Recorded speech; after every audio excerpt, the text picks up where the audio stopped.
আল্লাহ রাব্বুল আলামিন এক জায়গায় বলছেন, والذين آمنوا ولم يلبسوا إيمانهم بظلم أولئك لهم الأمن وهم মুহতাদুন। জোরে বলুন আল্লাহু আকবার। ঈমান যারা আনবে এবং জীবনকে যারা জুলুম দিয়ে আবৃত করবে না, জীবনকে যারা জুলুম দিয়ে সাজাবে না, আল্লাহ বলছেন এই সমস্ত বান্দার জন্য আমি আল্লাহ হেদায়েত রেখে দিয়েছি, পথ খোলা রেখে দিয়েছি। আর জুলুম করবে যে তার পতন হয়ে যাবে, এই নিশ্চয়তা, এই নিশ্চিত তথ্য দিয়েছেন যিনি, তিনি আমার। চিল্লায় বলুন কে? জুলুম টিকবে না। হাবিল বেঁচে গেছেন, কাবিল তো জুলুম করেছিল। কাবিল হাবিলকে হত্যা করেছিল, প্রথম মার্ডার, এই ফার্স্ট এই পৃথিবীতে মার্ডার করেছিল। কাবিল হাবিলকে মেরেছিল। সেই জুলুমের এই যে শুরুটা হলো, আজ পর্যন্ত যত হত্যা, প্রত্যেকটা হত্যার গুনার একটা অংশ কাবিলের আমল নামায় আছে না নাই? আছে। এই জন্য আমরা কোনো জুলুমের দিকে যাব না। আমরা রাজি আছি তো ইনশাআল্লাহ? আমরা কোরআনকে লালন করব, এক জায়গায় না সব জায়গায়। কোরআন নাজিল করেছেন কে? মরা মানুষের জন্য না জিন্দা মানুষের জন্য? বলেন বলেন বলেন। কোরআন নাজিল হয়েছে মুর্দার জন্য না জিন্দার জন্য? লিয়ুনযিরা মান কানা হাইয়া। আল্লাহ তাআলা জিন্দা লোকের জন্য কোরআনটা নাজিল করেছেন। কিন্তু দুঃখজনক হলো সত্য, কোরআনের তেলাওয়াত মাঝে মাঝে শোনা যায় মানুষ মরলে পড়ে, মরা লাশ পড়ে আছে, ছেলে অথবা মেয়ে অথবা আত্মীয় স্বজন লাশটা সামনে রেখে কোরআন পড়ছে। লাশ কি কোরআন শোনে? মৃত ব্যক্তি কি কোনো আওয়াজ শোনে?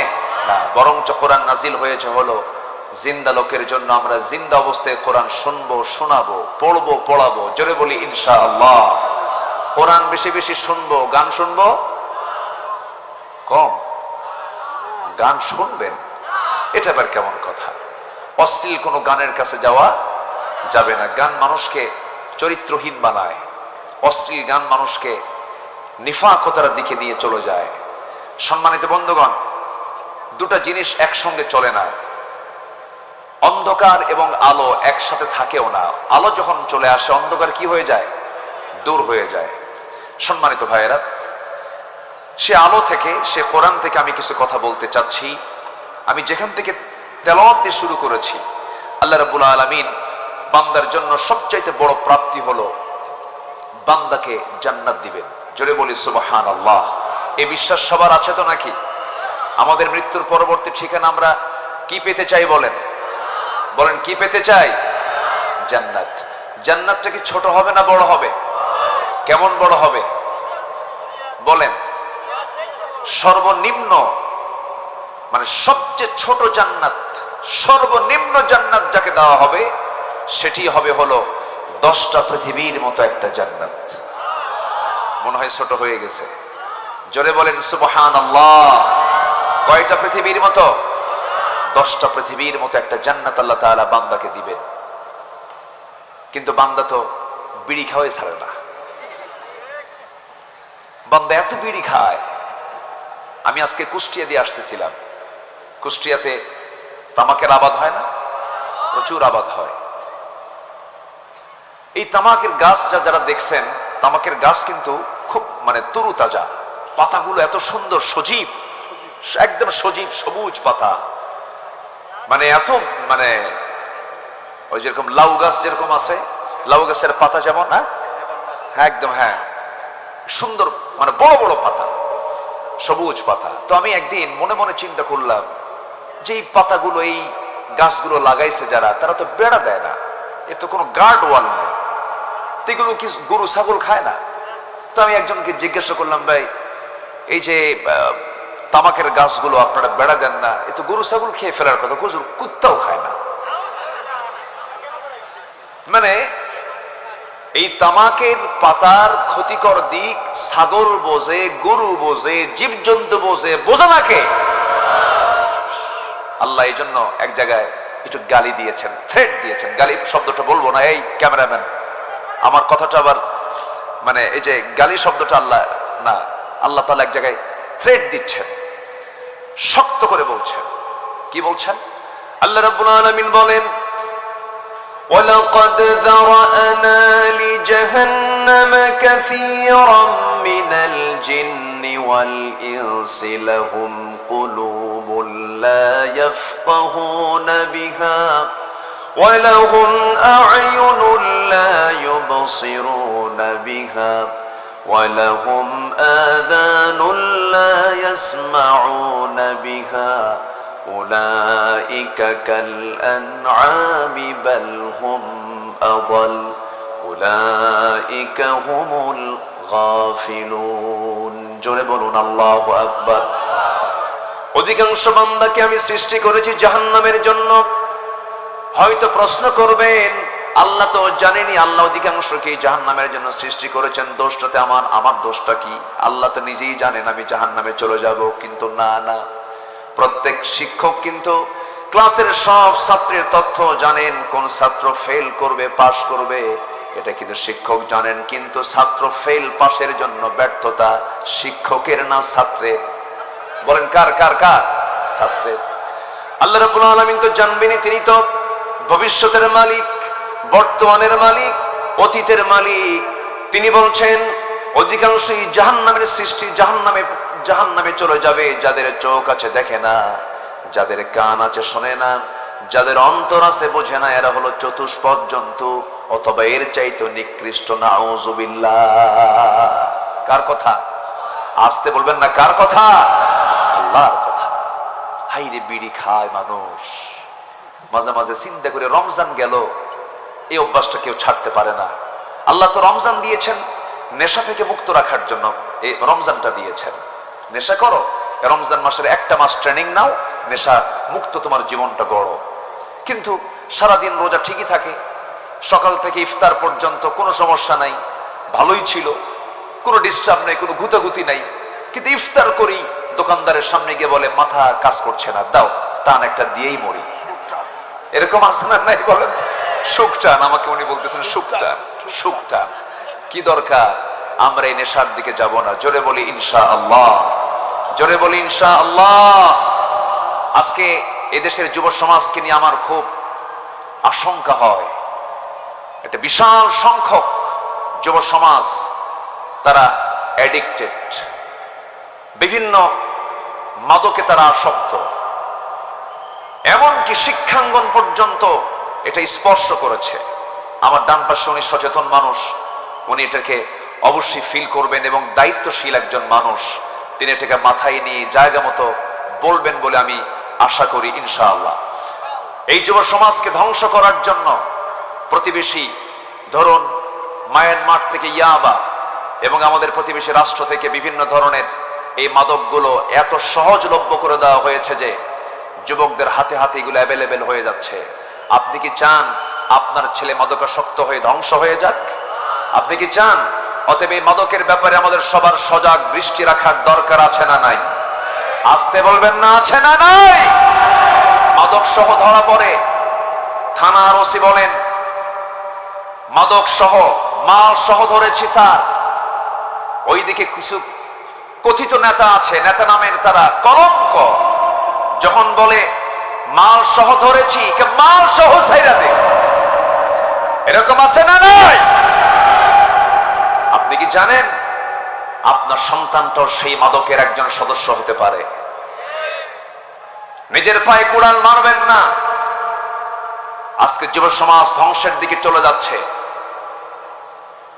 সচেতন হতে হবে, সজাগ থাকতে হবে। যুবক, জীবন একটা, সাজিয়ে নিতে হবে তোমার জীবনটাকে। কোরআনের আয়নায় তোমার চক্ষুটা একটু রাখো। এই আয়নায় চোখ রাখলে তুমি জান্নাত জাহান্নাম দুনিয়াতে বসেই দেখতে পাবে। বিবাহ পূর্ব কোনো নোংরামিতে যেও না, এর মধ্যে কোনো পরিতৃপ্তি নেই, মূল মজা তুমি এখানে পাবা না। বিয়ে পরবর্তী জীবনের আনন্দ পেতে হলে বিয়ে পূর্ব কোনো অবৈধ রিলেশন করা যাবে? আসতে বলবেন না, যাবে। কিন্তু আজকে দুঃখজনক হলো সত্য, কিছু ধর্ষণের কথা আমাদের কানে আসে, ঠিক কিনা কন? আসতে কন কেন? এই যে ধর্ষণগুলো করা হচ্ছে, অপ্রীতিকর কিছু কিছু পরিবেশ তৈরি করা হচ্ছে, ক্ষমতার মিস ইউজও হচ্ছে এই জায়গায়। আমাদের সজাগ দৃষ্টি রাখতে হবে, আমাদের চোখ কান খোলা রাখতে হবে। যেখানে অন্যায় দেখব প্রতিরোধের প্রাচীর গড়ে তুলতে হবে। মুসলমান রাজি আছেন কারা কারা? হাত উঁচু করে দেখা।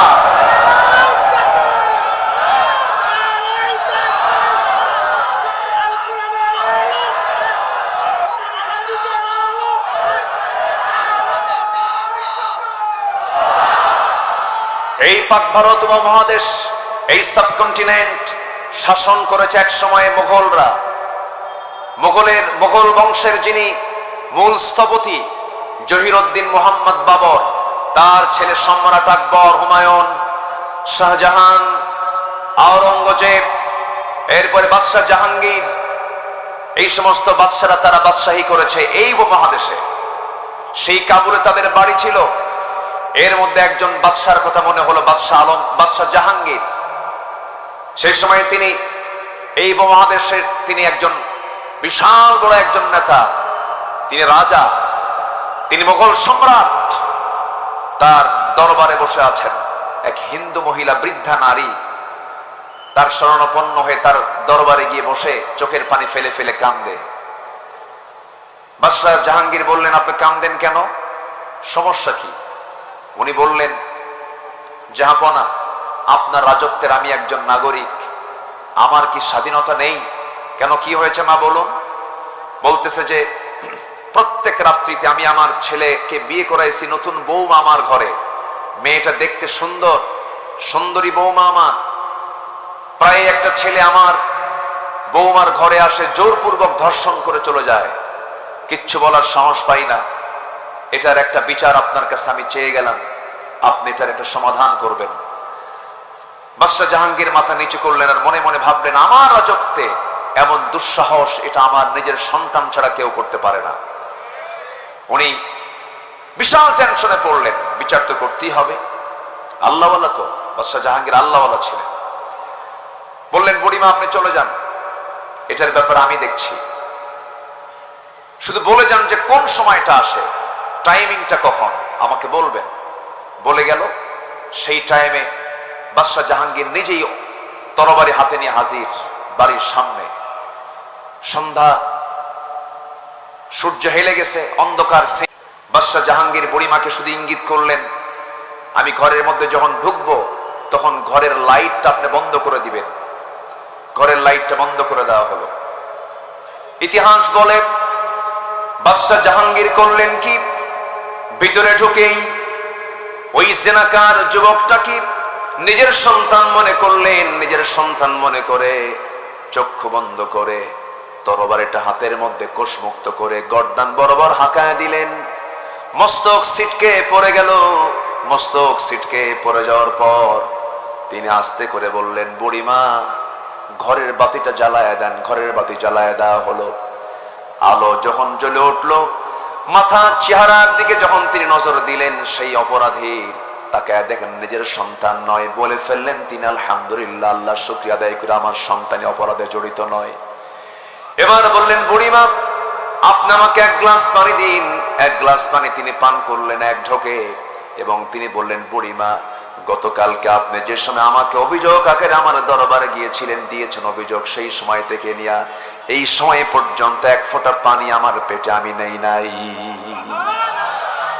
এরপরে করলেন কি, মাথার রাজ মুকুটটা ওই মহিলার সামনে, বৃদ্ধার সামনে রেখে দিয়া বললেন, ও বুড়িমা, এই জামা রাজার রাজ মুকুট আপনার পায়ের নিচে রেখে দিলাম। আল্লাহর কসম করে বলি, একজন নারীর ইজ্জতের দাম এই রাজত্বে এই রাজার মুকুটের চাইতেও হাজার হাজার গুণে বেশি। আল্লাহু আকবার বলেন। এই সাবকন্টিনেন্ট শাসন করেছেন এমন কিছু শাসকও ছিলেন তারা। আমরা এমন কিছু পরিবেশ আমরা দেখতে চাই, জোরে বলি ইনশাআল্লাহ।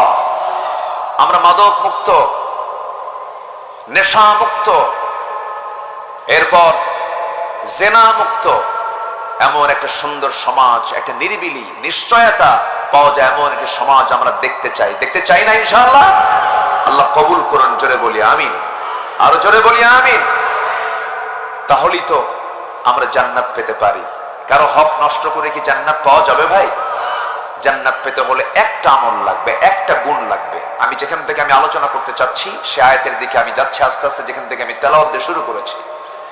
আল্লাহ রাব্বুল আলামিন সুন্দর করে বলেন, জান্নাতু আদনিন আল্লাতী ওয়া'আদার রাহমানু ইবাদাহু বিল গায়বি ইন্নাহু কানা ওয়া'দুহু মা'তিয়া لا يسمعون فيها لغوا إلا سلاما ولهم رزقهم فيها بكرة وعشيا تلك الجنة التي نورث من عبادنا من كان تقيا জোরে বলুন আল্লাহু আকবার। আল্লাহ রাব্বুল আলামিন বলেন, আমি তো বান্দাগুলোকে এমন জান্নাত দেব যে জান্নাতের মধ্যে কোনো অনর্থক কথা বান্দার কানে যাবে না, আজে বাজে কোনো কথা শুনবে না, অনর্থক কোনো আওয়াজ তার কানে যাবে না, আজে বাজে কোনো শব্দ তার কানে যাবে না।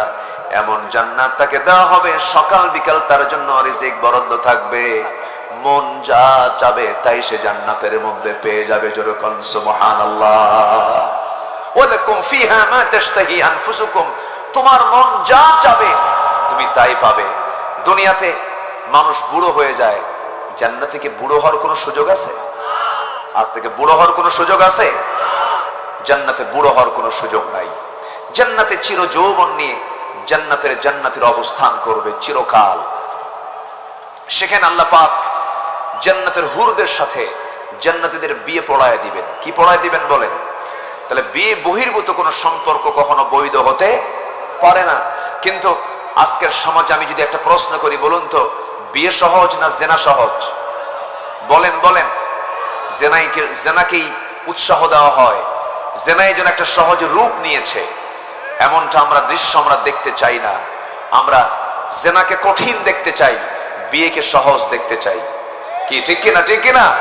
যুবকরা আকাম কুকামে কখনো যাবা না। জান্নাতে যেতে হলে জেনা মুক্ত যৌবন তোমাকে ধরে রাখতে হবে। এর জন্য আল্লাহ পাক এই সূরার ভিতরে, এই কোরআনের ভিতরে একটা টোটাল সূরাই নাযিল করেছেন যুবকদের জন্য, সূরা ইউসুফ। সূরা কি?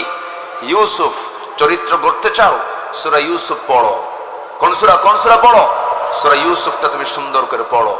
সাইয়েদনা ইউসুফ আলাইহিস সালামকে শ্রেষ্ঠ রূপ আল্লাহ পাক তাকে দান করেছিলেন। এটা ছিল তার জন্য বিশাল বড় একটা পরীক্ষা।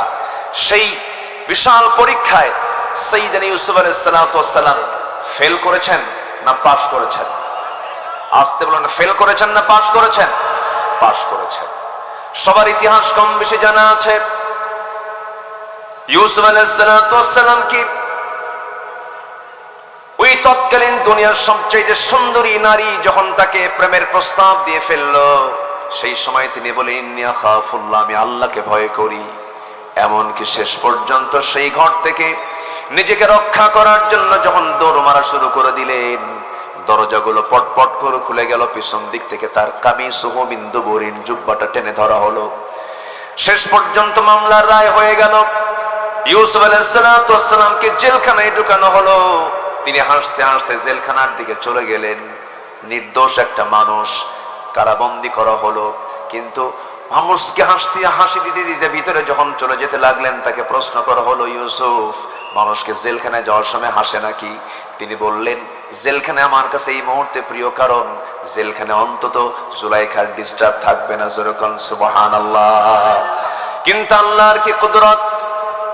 ইউসুফ আলাইহিস সালাম একদিকে জেলখানায় ঢুকলেন, আল্লাহ তাআলা তার সম্মান মর্যাদা বাড়ায় দিয়া খাদ্য মন্ত্রীর দায়িত্ব নিয়ে সে জেলখানা থেকে বের হয়ে গেলেন। আমার বন্ধুগণ, বিশেষ করে যুবকদেরকে বলি, আজকের মাহফিলে যুবকরা আসছো, যৌবনটাকে কাজে লাগাও। আল্লাহ রাব্বুল আলামিন 7 শ্রেণীকে আরশ আজিমের ছায়ায় জায়গা দিবেন। এর মধ্যে এক শ্রেণী হলো এক প্রকার যুবক, শাবুন নাশা ফি ইবাদাতিল্লাহ, যে যুবক তার যৌবন কালটাকে ইবাদতে কাটায় দেয়, আকাম কুকামে তার জীবনটা নষ্ট করে না, নেশায় যায় না, অবৈধ সম্পর্কে যায় না, ডিভাইস আসক্ত হয় না, কোনো মাস্টার বেশনে যায় না। এরপরে মোবাইল মাধ্যম দিয়া, ডিভাইস মাধ্যম দিয়া কত গুনার কাজ আজকে চলতেছে। জুয়া খেলে, ক্যাসিনো খেলে, মোবাইল দিয়ে এমন যুবক বুঝি সাতক্ষীরাতে নাই। আসতে বলবেন না, আছে না নাই? অনেক পরিবারে আগুন ধরিয়ে দেয়, অনেক পরিবারে আগুন ধরে গেছে। আমার পাশে চেয়ারম্যান মহোদয় বসে আছেন, উনি আমার আলোচনায় মনে হয় একটু সন্তুষ্ট হচ্ছেন, কারণ প্রায় প্রায় ওনারই দরবার করতে হয়, ঠিক কি না? এই যে সিচুয়েশন গুলো, যুবকরা নষ্ট করো না, জীবনটা একটা সুন্দর করে সাজিয়ে নাও। নামাজ পড়তে হবে কন্টিনিউ। কয় ওয়াক্ত নামাজ? আসতে বলবেন না, কয় ওয়াক্ত নামাজ?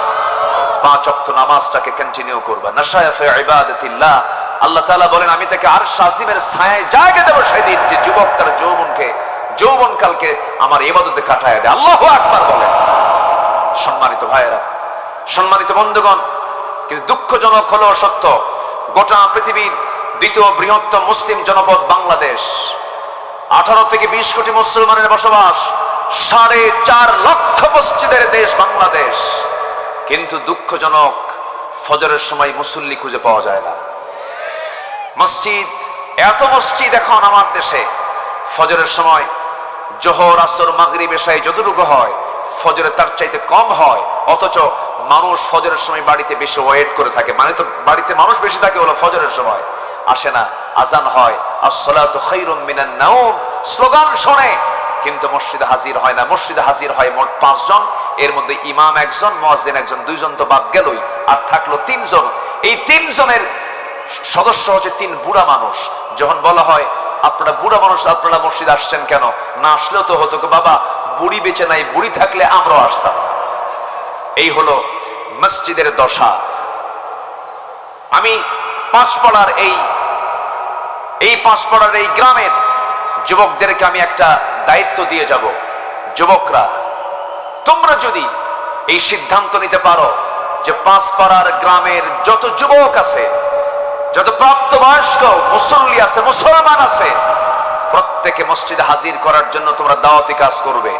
আমি বলে যাচ্ছি, আজকের এই মাহফিল আমি হলফ করে বলে যাচ্ছি, যেদিন আপনি দেখতে পাবেন পাঁচপাড়ার মসজিদ জোহর আসর মাগরিব এশার চাইতে ফজরের মুসল্লি বেশি হয়েছে, মসজিদ ভরে গেছে, আল্লাহর কসম সেই দিন থেকে এই গ্রামে কোনো মাদক, নেশা, জেনা, ব্যভিচার সব বন্ধ হয়ে গেছে, ঠিক কিনা?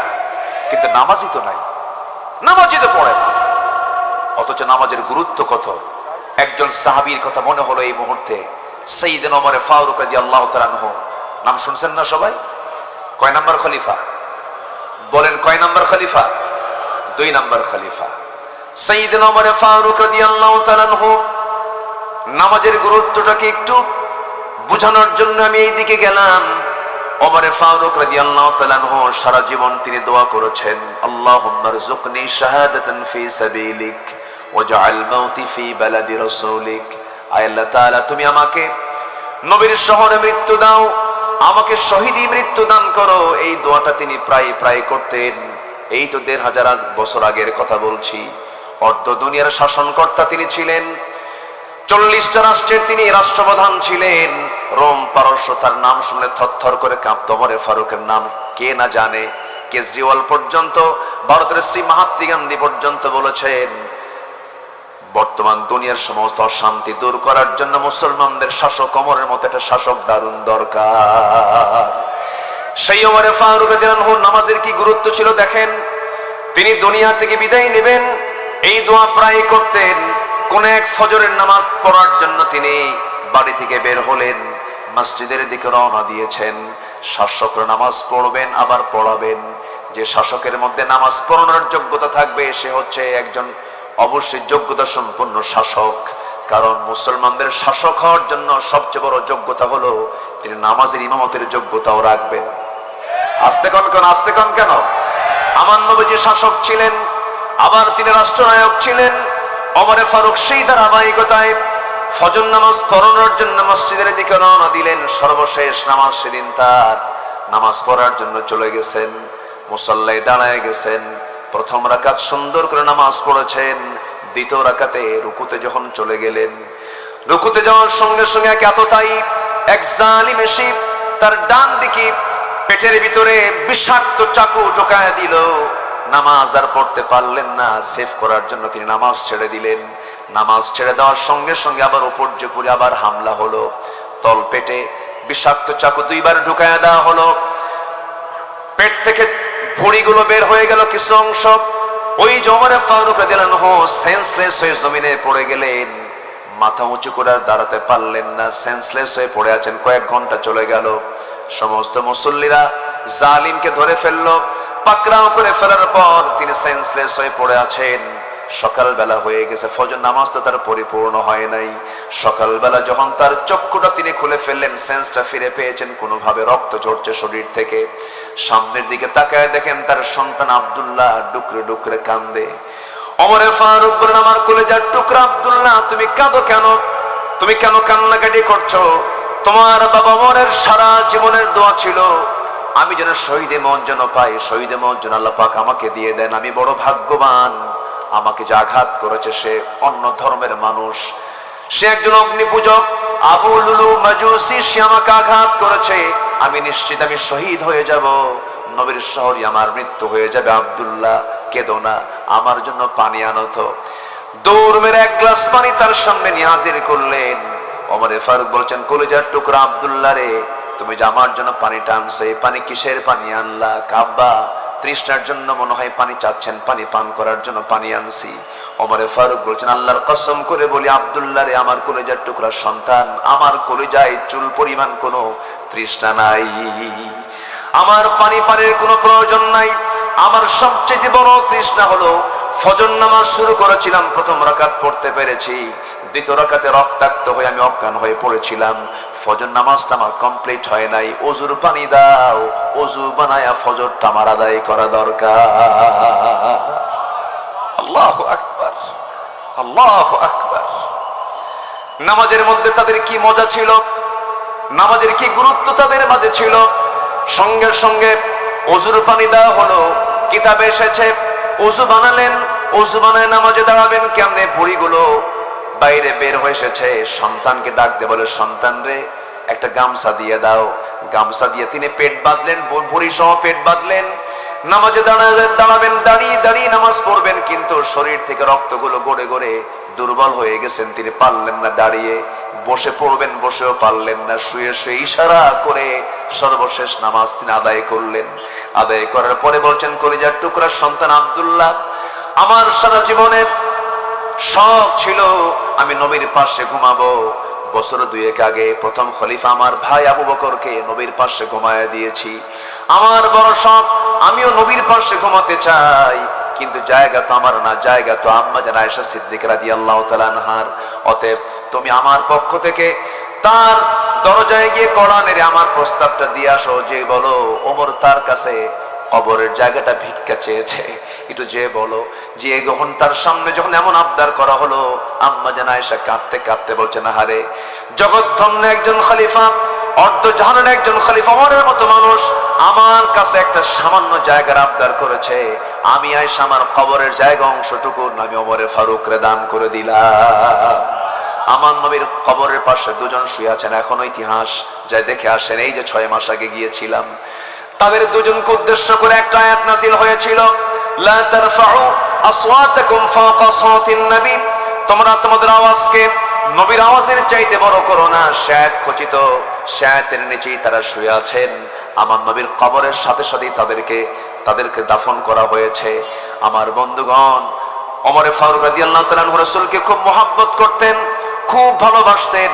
শুধু ওমর নয়, যত সাহাবী পৃথিবীতে এসেছেন নবীর সঙ্গে যারা সহবত পেয়েছেন, প্রত্যেকটা সাহাবীর মর্যাদা এত বেশি যে এত সম্মান তাদেরকে আল্লাহ রাব্বুল আলামিন দিয়েছেন। এত সম্মান দেওয়ার যতগুলো কারণ আছে, আমি যতটুকু ভাঙ্গাচোরা স্টাডি করে দেখেছি, আল্লাহর কসম করে বলছি, আমার কাছে মনে হয় প্রত্যেক সাহাবীরা জীবনের চাইতে রাসূলকে সবচাইতে বেশি ভালোবেসেছেন। যেরকম সুবহানাল্লাহ। আমার ভাইরা, আমার বন্ধুগণ, রাসূলকে কি পরিমাণ ভালোবেসেছেন তারা, তাদের প্রত্যেকের জীবন থেকে যদি আপনি একটু জানতে যান, বই ইতিহাস পেয়ে যাবেন। আমার বন্ধুগণ, আমি যে আয়াতটি তেলাওয়াত শুরু করেছিলাম, একটা আমল করলে পরে বান্দাকে জান্নাত দেওয়া হবে। কয়টা আমল করলে পরে বলেন? একটা আমল করলে পরে বান্দাকে জান্নাত দেওয়া হবে। সে একটা আমল হলো, সে একটা গুণ প্রত্যেক বান্দার মধ্যে থাকতে হবে, সেটা হলো মান কানা তাকিয়া, যে বান্দা মুত্তাকি হবে, যে বান্দা খোদাভীরু হবে, যে বান্দা কাউকে না ভয় করে একমাত্র কেবলমাত্র শুধুমাত্র যাকে ভয় করবে তিনি আমার, চিল্লায় বলুন কে? জোরে বলেন তিনি আমার কে? আল্লাহকে ভয় করতে হবে। আল্লাহকে যদি ভয় করতে পারি তাহলে আমি সেই লোভনীয়, সেই কামনীয়, সেই প্রত্যাশিত, একটা অকল্পনীয় জান্নাত আমরা পাবো। জোরে বলি ইনশাআল্লাহ। কিন্তু আমি যে আল্লাহকে ভয় করি এটার সিমটমটা কি? আমি যে মুত্তাকি পরহেজগার, এটার কিছু সিমটম আল্লাহ পাক কোরআনের বিভিন্ন জায়গায় তুলে ধরেছেন। 12টি পয়েন্টে আমি একটু বলতে চাচ্ছি। এবং আল্লাহ তাআলা সূরা কোরআন শুরু করেছেন মুত্তাকিদের গুণ দিয়ে। যারা পারেন আমার সঙ্গে ঠোঁট মিলিয়ে একটু বলবেন। সাতক্ষীরা মানুষ তো কোরআন হাদিসের সম্পর্কে তাদের নলেজ অন্য জেলার চাইতে একটু কম না বেশি? আস্তে আস্তে কয়, বলেন একটু কম না বেশি? বলেন বেশি। মাশাআল্লাহ, অনেক বেশি, অনেক জেলার চাইতে ভালো। না, নোয়াখালী তো আছে, নোয়াখালী তো ফার্স্ট। নোয়াখালীতে তো আলেমের ডিপো, এটা ঠিক আছে। নোয়াখালীতে ভালো লোকও আছে, আবার দুই একটা আবু জেহেলও আছে নাকি? দুই একটা আবু জেহেলও আছে। কারণ মুহাম্মদ সাল্লাল্লাহু আলাইহি ওয়াসাল্লাম যেখানে, আবু জেহেলও সেখানে। তবে ইলমের দিক থেকে নোয়াখালী, এটা সত্য, আমার হাবিব ভাইয়ের গবেষণা এটা ঠিক আছে। তবে দ্বীনের আমলের দিক থেকে, দ্বীনের কালচারের দিক থেকে সাতক্ষীরা কিন্তু পিছিয়ে নয়। বলি আলহামদুলিল্লাহ, জোরে বলি আলহামদুলিল্লাহ। সম্মানিত ভাইয়েরা, তাহলে মুত্তাকি, আমি যে মুত্তাকি আমি বুঝবো কেমনে? যেরকম সিমটমটা, ধরেন আপনি একটা ঘরের মধ্যে ঢুকেছেন, কিন্তু ঘরের মধ্যে ঢুকে দেখলেন এখানে গোবর, এখানে গোবর, এখানে গোবর, এখানে গোবর। আপনি ভাববেন কি এটা কি মানুষের ঘর না গরুর ঘর? বলেন বলেন কিসের ঘর? আপনি কোথাও ধোঁয়া উঠতে দেখতেছেন, ধোঁয়া যদি দেখেন তখন আপনি ভাববেন কি এর নিচে কি আছে? বলেন বলেন কি আছে? আগুন আছে। তো আমি যে মুমিন, আমি যে মুত্তাকি, আমি যে খোদাভীরু, আমি যে আল্লাহওয়ালা, এর কিছু সিমটম আমার আপনার মধ্যে থাকতে হবে। সেই সিমটম গুলো কি কি থাকা দরকার আল্লাহ তাআলা কোরআনে কারীমের বিভিন্ন পাতায় পাতায় বিভিন্ন ভাবে বলেছেন। এর মধ্যে এক নাম্বার হলো অদৃশ্যে আমরা আল্লাহকে ভয় করব। আমরা আল্লাহকে ভয় করি দেখে না না দেখে? আসতে বলবেন না, দেখে না না দেখে? না দেখে। পৃথিবীতে সব দেখি আমরা বিশ্বাস করি অথবা ভয় করি, যেটাই করি। কিন্তু আমার আল্লাহ, আমার রব, আমি তাকে ভয় করি হলো দেখে না না দেখে? বলেন দেখে না না দেখে? অনেকে বলে যা দেখি না বিশ্বাস করি না, আনসিন ইজ নাথিং। এরকম চেতনার লোক আমার দেশে আছে না নাই? এই বিভাগেও আছে। যাদের কনসেপ্ট হচ্ছে আনসিন ইজ নাথিং, যা দেখা যায় না তা বিশ্বাস করা যায় না, ওই নেতৃত্ব আমরা মানতে চাই না, ঠিক কিনা? অবশ্যই আল্লাহকে না দেখে বিশ্বাস করতে হবে। কারণ আল্লাহর অনেক সৃষ্টি আছে আমরা দেখতে পাই না। যেরকম বিদ্যুৎ দেখতে পাই না, আমরা বিশ্বাস করি। আমরা ইথানকে দেখতে পাই না, বিশ্বাস করি। আমরা বাতাসকে দেখতে পাই না, বিশ্বাস করি। তাহলে আল্লাহর সৃষ্টি দেখতে পাই না, আমরা আল্লাহকে এই চর্মচক্ষু দিয়ে দুনিয়াতে দেখতে পাবো না, আমরা জান্নাতে দেখতে পাবো। জোরে বলি ইনশাআল্লাহ। আমরা দেখতে পাবো কোথায়?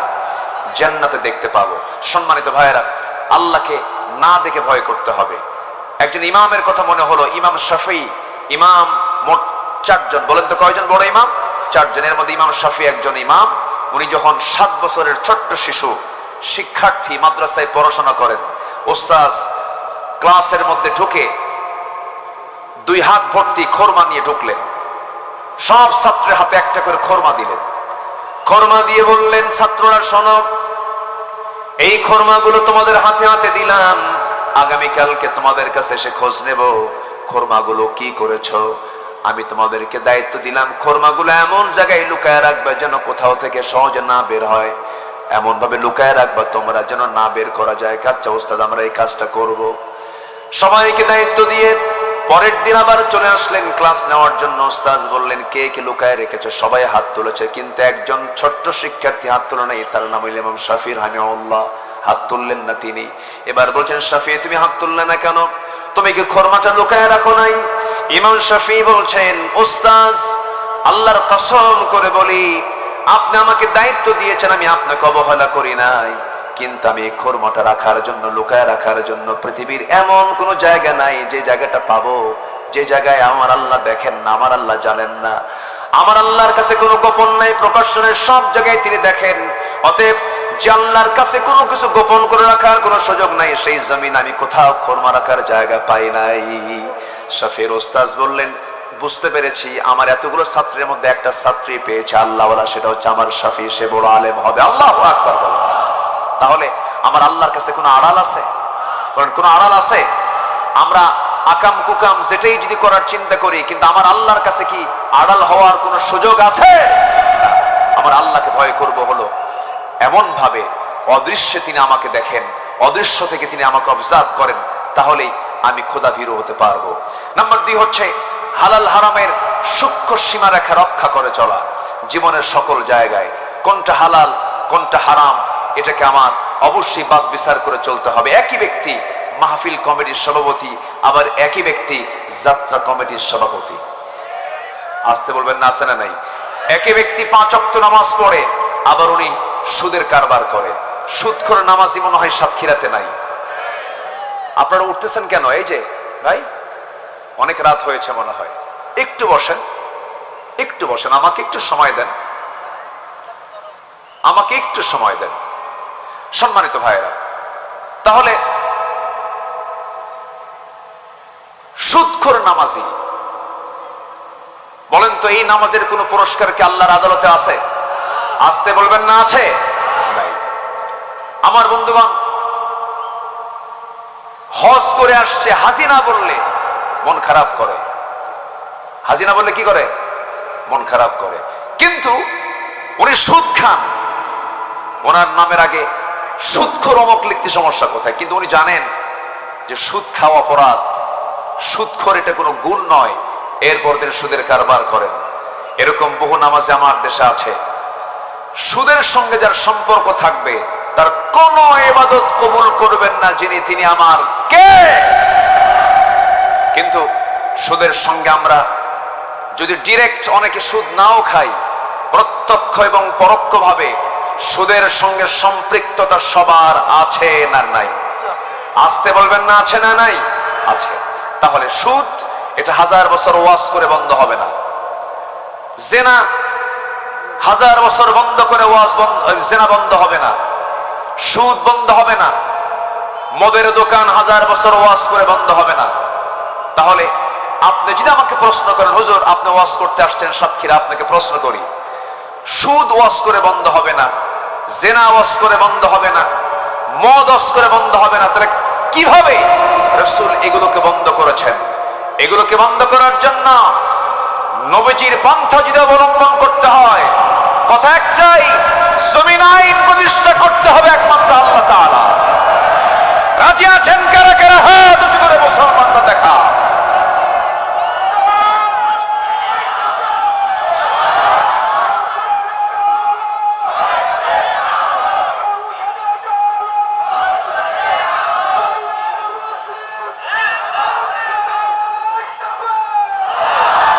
আল্লাহ কবুল করুন, জোরে বলে আমিন।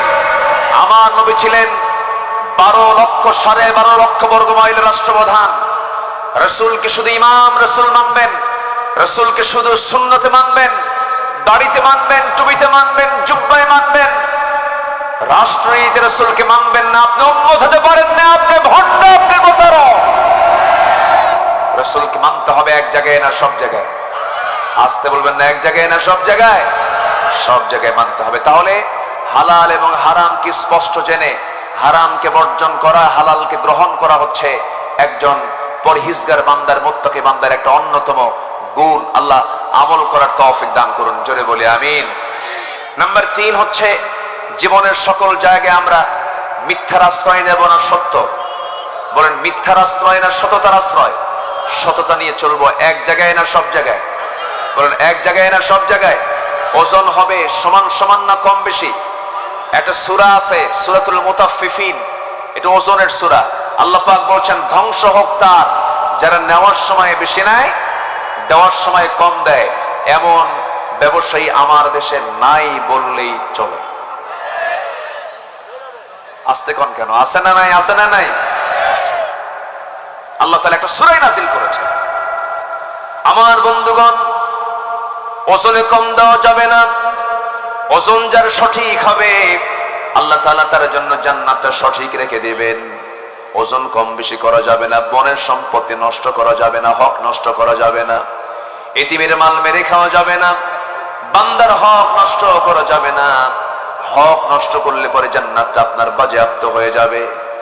আমার বন্ধুগণ, আল্লাহ রাব্বুল আলামিন এর জন্য সুন্দর করে বলছেন, ওয়াকিমুল ওয়াজনা বিল কিসতি ওয়ালা তুখসিরুল মিজান। তোমরা তোমাদের ওজনটাকে সঠিক করো, ওজনটাকে নষ্ট করো না। বহু টুপিওয়ালা দাড়িওয়ালা আছে, শুধু টুপি দাড়ি রাখলেই যে সে আল্লাহওয়ালা হলো তা কিন্তু নয়। আমি আবার এটাকে আবার হেও করছি তাও নয়, এটারও প্রয়োজন আছে, কিন্তু অনেক টুপিওয়ালা দাড়িওয়ালা। আমি বহুদিন আগে, বছর 15 আগে কোন এক মাছের বাজারে গেলাম মাছ কিনতে গেছি। আমি আমাকে দেখি এক মাছ বিক্রেতা, দেখি দূর থেকে লম্বা একখান সালাম দেবে, হুজুর আপনি ভালো আছেন, সালাম দিচ্ছে আমাকে। আমি বললাম, ভাই আমি তো একটু মাছ কিনতে আসছি। হুজুর আমি আপনার খুব ভক্ত, আপনার ওয়াজ শুনি। তো বললাম ঠিক আছে, আলহামদুলিল্লাহ আপনি আমাকে চিনেন, তো কিছু মাছ কিনতে হবে আমার। তো আগের এই 15 বছর আগে তো তখন আর ডিজিটাল এই মিটার ছিল না, তখন তারা ওই যে বাটখারায় মেপে দিত, দাড়ি পাল্লাই মাপতো। তো ওই বাটখারা বামে রেখে মাছ আরেক সাইডে তুলে আমাকে মাপ দিতে নিয়ে দেখি মাছের সাইডটা এত ভারী করে দিল, হেলে দিল যে মানে কোনো মাপই হলো না। তো বললাম, ভাই আপনি আমাকে এত বেশি করে দিচ্ছেন কেন? বলতেছে, হুজুর দোয়ার জন্য, আমি আপনাকে খুব ভালোবাসি। বললাম যে আপনি তো ঠকে যাচ্ছেন, আপনার তো লস হয়ে যাচ্ছে। কেন হুজুর? আপনি দোয়া করবেন আমার জন্য। আমি কিচ্ছু বললাম না। মাছটা নিয়ে পরে ভাবলাম যে বেচারি আমাকে এত বেশি দিল, এটা কেন বেশি দিল? দেখি আমি একটু অন্য জায়গায় গিয়ে আবার ওজন করে দেখি 250 গ্রাম নাই। কত গ্রাম? 250 গ্রাম নাই। কিন্তু তখন দেখি যে ওনার মাথায় টুপিও আছে, মুখে দাড়িও আছে। তো আমি 250 গ্রাম নাই যখন দেখলাম, তখন ভাবলাম যদি হেলেই যদি এই হয় আর সমান সমান তাহলে কি হতো?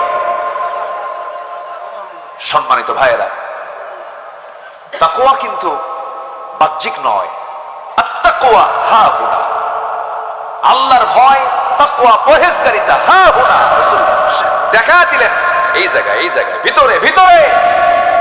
এটাকে ঠিক করব আমরা, জোরে বলি ইনশাআল্লাহ। মিথ্যার আশ্রয় নেব না। রাজি আছেন না ইনশাআল্লাহ? মিথ্যা কথা বলবো না।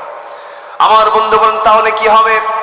আল্লাহ রাব্বুল আলামিন বলেন, ইয়া আইয়ুহাল্লাযীনা আমানু তাকুল্লাহা ওয়া কুলু কাওলান সাদীদা ইউসলিহ লাক, জোরে বলুন আল্লাহু আকবার।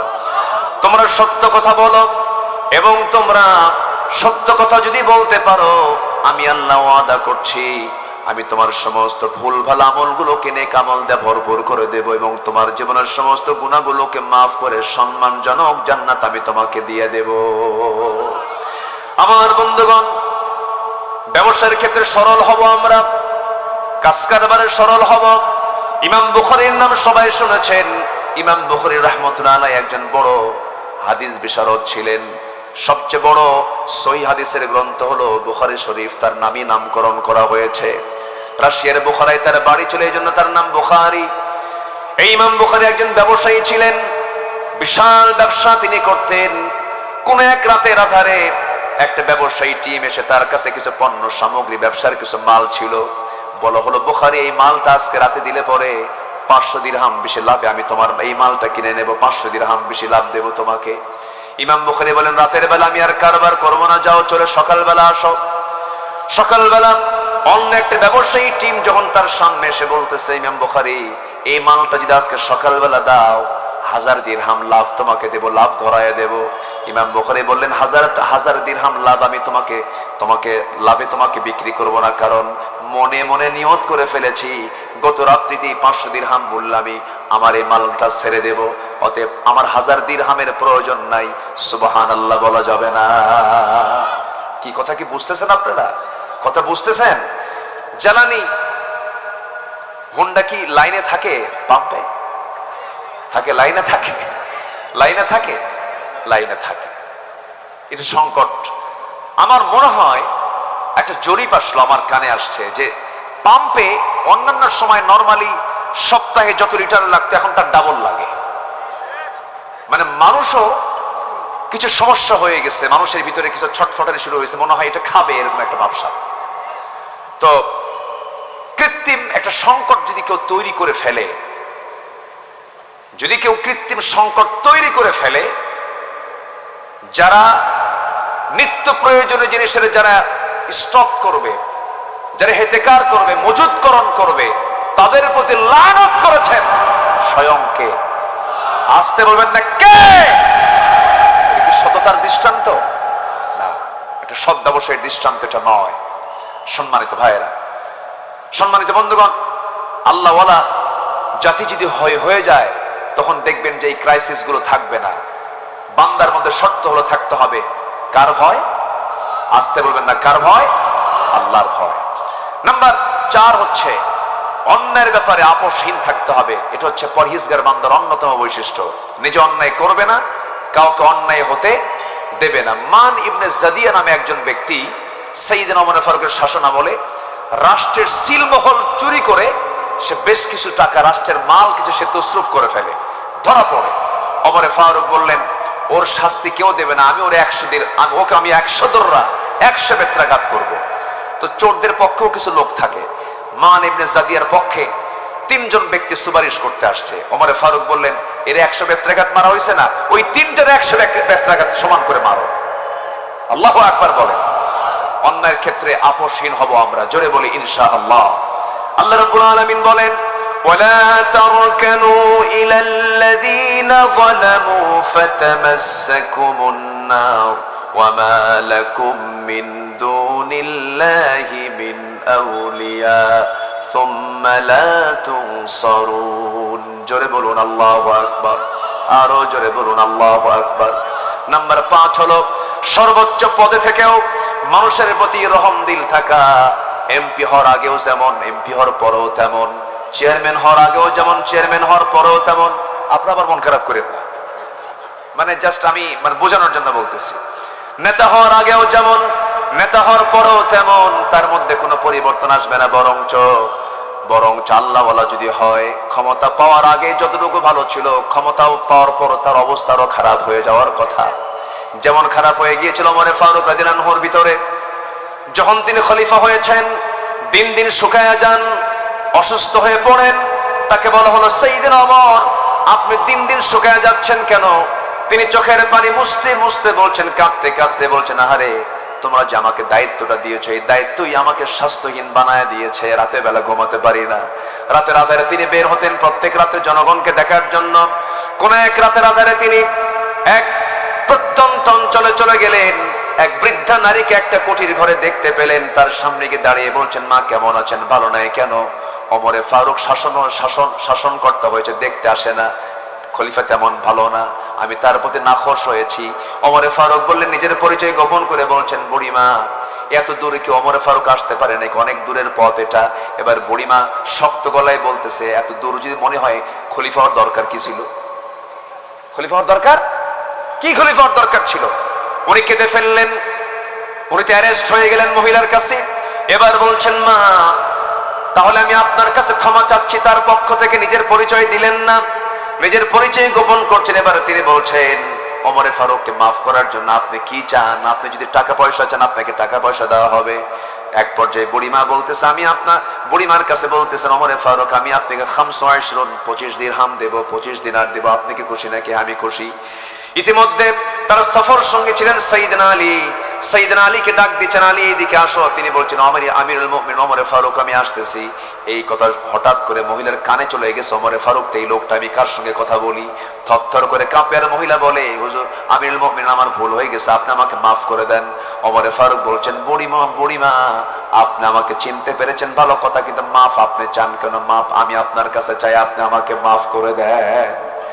আমি আপনাকে 25 দিরহাম দিয়ে দিলাম, আপনি আমাকে লিখে দেন। ইতিহাস লেখে নিজের জামা ছিঁড়ে ফেললেন, সেই জামার কাপড়ে লিখে নিলেন 25 দিরহামের বিনিময়ে সমস্ত অভিযোগ আমি সব উজ্জ্ব করে নিলাম। সেই চিঠিখানা নিয়ে বাড়িতে এসে বললেন, সন্তানদেরকে শোনো, যেদিন ওমর দুনিয়া থেকে বিদায় নিয়ে নেবে, যেদিন ওমর কবরের বাসিন্দা হয়ে যাবে, সেই দিন আমার কাফনের কাপড়ের সাথে এই চিঠিটা তোমরা দিয়ে দিবা। এই চিঠিখানা নিয়ে আমি আল্লাহর আদালতের সামনে দাঁড়িয়ে বলবো, আল্লাহ এই যে চিঠিখানা দেখো, তোমার বান্দাদের প্রতি কোনো জুলুম করে নাই, বরং আমার পক্ষে এই চিঠিখানা তারা লিখে আমাকে দিয়েছে। আল্লাহ যেন সেই কঠিন মুসিবতের দিন, বিচারের দিন যেন আল্লাহ পাক আমাকে মাফ করে দেন। জোরে বলেন সুবহানাল্লাহ। আমার বন্ধুগণ, প্রথম খলিফা আবু বকর সিদ্দিক রাদিয়াল্লাহু আনহু যখন খলিফাতুল মুসলিমিন হলেন, এক বুড়ি মহিলা বারবার কান্নাকাটি করে। মানে ওই বুড়ির বাড়ি আর আবু বকরের বাড়ি পাশাপাশি। ওই মহিলার কেউ ছিল না, স্বামী নাই, ছেলে নাই, মেয়ে নাই, বৃদ্ধা মানুষ, চোখ দিয়েও দেখে না তার খেদমতটা করবে কে।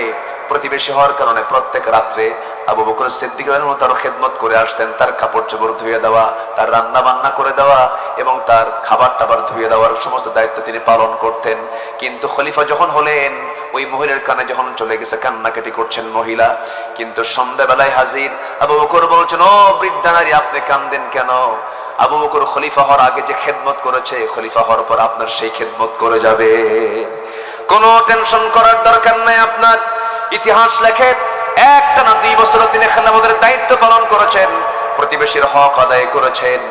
এবার তিনি মারা গেলেন। এখন ওই মহিলা বেঁচে আছেন, কিন্তু তার খেদমতটা করবে কে মহিলা জানে না। প্রথম খলিফা ইন্তেকাল করেছেন, দ্বিতীয় খলিফার খেলাফত প্রতিষ্ঠা হয়ে গেছে। ওমর ফারুক জানলেন ওই মহিলাকে দেখার মতো কেউ নাই, তিনিও করলেন কি সন্ধ্যার সময় আবু বকরের মতো তিনিও খেদমত করার জন্য ওই মহিলার ঘরের মধ্যে ঢুকলেন। ঘরের মধ্যে ঢুকে তার খেদমত করে আসলেন, কিন্তু মহিলা জানেন না ওমর আবু বকর মারা গেছেন, খাদেম চেঞ্জ হয়ে গেছে, খলিফা চেঞ্জ হয়ে গেছে। ঘরের মধ্যে ঢুকি সমস্ত কাপড় চোপড় গুলো ধুয়ে দেওয়া, খাবার রান্না বান্না গুলো করে দেওয়া, ফলমূল গুলো ধুয়ে দিয়ে ওমর ফারুক ঘর থেকে বের হয়ে আসলেন। সামনে খাবার নিয়ে যখন বুড়িমা বসেছেন, একটা খেজুরে যখন মুখে নিয়েছেন, খেজুরের মুখে নেওয়ার সঙ্গে সঙ্গে দাঁতের নিচে খেজুরের বিচি পড়ে গেছে। তখন তিনি বলে ফেললেন, ইন্না লিল্লাহ, আমার বিশ্বাস আমার আসল খাদেম আবু বকর দুনিয়াতে নেই, সেই দুনিয়া থেকে বিদায় নিয়েছে। কারণ আমার আবু বকর যখন খেজুরটাও যখন আমার সামনে ধুয়ে দিত, শুধু খেজুর ধুয়ে দিত না, আমি বুড়া মানুষ, আমার খেতে যেন কষ্ট না হয়, খেজুরের বিচি পর্যন্ত সে সরাইয়া দিয়ে আমার শুধু খেজুরগুলো আমার হাতের আমার সামনে দিয়ে দিত। জোরে বলেন সুবহানাল্লাহ। আমার বন্ধুগণ, তাহলে মুত্তাকি বান্দার বৈশিষ্ট্য হবে সর্বোচ্চ পদে থেকেও যা না থেকেও তাই, তার যে খেদমত, তার যে উদারতা, তার যে আচরণ, তার যে স্বভাব একই রকম থেকে যাবে। আমার বন্ধুগণ, এরপরে নাম্বার 6 হলো অন্যের সম্পদ এবং হক লঙ্ঘন থেকে ওই বান্দা নিজেকে পরহেজ রাখবে। জান্নাতি বান্দার বৈশিষ্ট্য হবে এটা। কারণ আল্লাহ রাব্বুল আলামিন সুন্দর করে বলছেন, ইন্নাল্লাহা ইয়া'মুরুকুম আন তু'আদ্দুল আমানাতি ইলা আহলিহা ওয়া ইযা হাকামতুম বাইনান নাসি আন তাহকুমু বিল আদল ইন্নাল্লাহা নি'মা ইয়া'ইযুকুম বিহি। জোরে বলুন আল্লাহু আকবার। আল্লাহর এক জায়গায় বলছেন, ওয়ালা তাকুলু আমওয়ালাকুম বাইনাকুম বিল বাতিল ওয়া তুদলু বিহা ইলাল হুক্কাম লিতাহকুলু ফারীকাম মিন আমওয়ালিন নাসি বিল ইসমি ওয়া আনতুম তা'লামুন। জোরে বলুন আল্লাহু আকবার। অন্যের সম্পদকে নিজের সম্পদ বানানো যাবে না। পুকুর দখল করা নেতা আছে না নাই? আসতে কয় আছে না নাই? অন্যের জমি দখল করা বদমাইশ আছে না নাই? এগুলো আল্লাহওয়ালা বান্দার বৈশিষ্ট্য হতে পারে না, এগুলো করা যাবে না। আপনি যা করবেন এগুলো হক নষ্ট হয়ে যাবে, জাহান্নামে আল্লাহ পাক উপর করে একদম উল্টা করে জাহান্নামের মধ্যে ফেলে দিবেন। তিনি কে? তিনি কে? তিনি কে? আল্লাহ তাআলা। নাম্বার 7 হচ্ছে জীবনের সকল জায়গায় আল্লাহর পরে সবচেয়ে বেশি মহব্বত করতে হবে একজন মানুষকে, তিনি হচ্ছেন মুহাম্মদ সাল্লাল্লাহু আলাইহি ওয়াসাল্লাম। আমার নবীর জীবদ্দশায় একজন ব্যক্তি নিজেকে নবী দাবি করেছিল, মুসাইলামতুল কাজ্জাব। তার নাম কি? মুসাইলামতুল কাজ্জাব। সে নবীকে নবী দাবি করেছিল। তো একজন সাহাবীকে মুসাইলামতুল কাজ্জাব করলো কি, ধরে নিয়ে চলে গেল তার দরবারে। হাবিব বিন যায়েদ নামে সেই সাহাবীকে ধরে বলল, আমি নবী, তুমি আমাকে নবী হিসেবে গ্রহণ করো। হাবিব বিন যায়েদ বললেন, আমি ফাঁসির মঞ্চে যেতে রাজি, আমি আমার রাসূল ছাড়া অন্য কোন রাসূলকে রাসূল মানতে রাজি নই। শেষ পর্যন্ত ইতিহাস লেখে তার ডান হাত, বাম হাত, ডান পা, বাম পা একটা একটা করে কাটা হয়। আর উনি বলেন, তোমরা আমাকে আঘাত করছো আর ভাবতেছো আমার ঈমানকে ছিনতাই করে নিবা। আমার আল্লাহ তাআলা আমার চোখের সামনে 8টা জান্নাতের দরজা দেখায় দিতেছে। দুনিয়া থেকে বিদায় নিয়েছেন, নবীর মোহাব্বত থেকে, নবীর আনুগত্য থেকে এক চুল পরিমাণ নড়েন নাই। আমরা সামান্য কিছু পেলে আমরা ইমান বিক্রি করে ফেলি। আল্লাহ আমাদের ইমানকে মজবুত করে দেন, জোরে বলি আল্লাহুম্মা আমিন। সর্বশেষ, আমি লম্বা করতে চাচ্ছি না, কারণ রাত অনেক গভীর হয়েছে, তো একটু 10টায় উঠতে পারলে ভালো হতো। আলোচনা একটা যৌবন কাল থাকে, মানুষের একটা যৌবন কাল থাকে না? মানুষের যৌবন কাল হলো 25 থেকে 40 বছর। তো মাহফিলের মূল যৌবন কাল হলো 9টা থেকে 11টা, এটা হচ্ছে যৌবন কাল। এরপরে এটা হচ্ছে বুড়া কাল। এটা কি কাল বলেন? বুড়া কাল। নাম্বার 8 হচ্ছে দ্বীনের পথে জিহাদ। এটা মুত্তাকির জীবনের একটা গুরুত্বপূর্ণ কাজ, তাকওয়ার একটা অপরিহার্য দাবি। ওয়াজাহিদু ফিল্লাহি হাক্কা জিহাদি হুয়া জাতাবাকুম ওয়া মা জাআলা আলাইকুম ফিদ-দীন মিন হারাজ মিল্লাতা আবিকুম ইব্রাহিম ওয়া সাম্মাকুমুল মুসলিমিন।